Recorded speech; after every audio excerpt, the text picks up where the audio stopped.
वाशी स्टेशनवरती उभा आहे आणि वाशी स्टेशनवरती प्लॅटफॉर्म नंबर 2 वरती मोठ्या प्रमाणामध्ये गर्दी आहे। हार्बर लाईन ठप्प झालेली आहे। 10-17ची जी पनवेल लोकल होती CSMTच्या दिशेने जाणारी ती आता वाशी स्थानकामध्ये येऊन थांबलेली आहे। गेल्या 15 ते 20 मिनिटांपासून ही लोकल जागची हल्ले देखील नाही। लोकलच्या केबिनमधून मोटरमॅनने अनाउन्स केलेली आहे की ट्रॅकवरती मोठ्या प्रमाणामध्ये पाणी साचल्यामुळे लोकल जी आहे ती पुढे जाणार नाही, त्यामुळे सगळे प्रवासी जे आहेत ते खोळंबलेले आहेत आणि या प्लॅटफॉर्मवरती थांबलेले आहेत। तुम्ही बघू शकता मोठ्या संख्येनं गर्दी जी आहे ती प्लॅटफॉर्मवरती थांबलेली आहे। मानपूरला मोठ्या प्रमाणामध्ये पाणी साचल्याचं कळतंय आणि त्यामुळे लोकल पुढे जात नाहीये। पण जर का रस्ते मार्गाने जरी जायचं झालं तरी देखील प्रचंड प्रमाणामध्ये ट्रॅफिक असल्यामुळे लोकांना पुढे जाता येत नाहीये।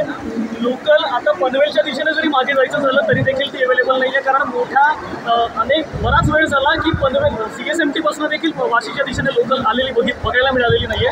तिथे तुम्ही पाहू शकाल तिथे ट्रान्स हार्बरचा प्लॅटफॉर्म आहे, त्या प्लॅटफॉर्मवरती देखील आपल्याला एकही ट्रान्स हार्बरची लोकल जी की ठाण्याच्या दिशेने आपल्याला जाताना बघायला मिळते ती देखील आलेली नाहीये। प्रवाशांचा खोळंबा झालेला आहे, लोकल ठप्प झालेली आहे आणि रेड अलर्ट जो आहे तो मुंबईला देण्यात आलेला होता।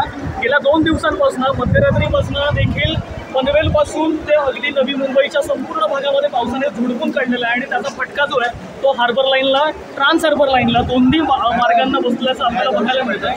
ही संपूर्ण गर्दी जी आहे ती खोळंबलेली आहे। इथून आता पुढचा प्रवास कसा करायचा हा प्रश्न लोकांना पडलेला आहे। शाळांना सुट्टी जाहीर झालेली आहे पण ऑफिसेसला सुट्टी जाहीर झालेली नाही।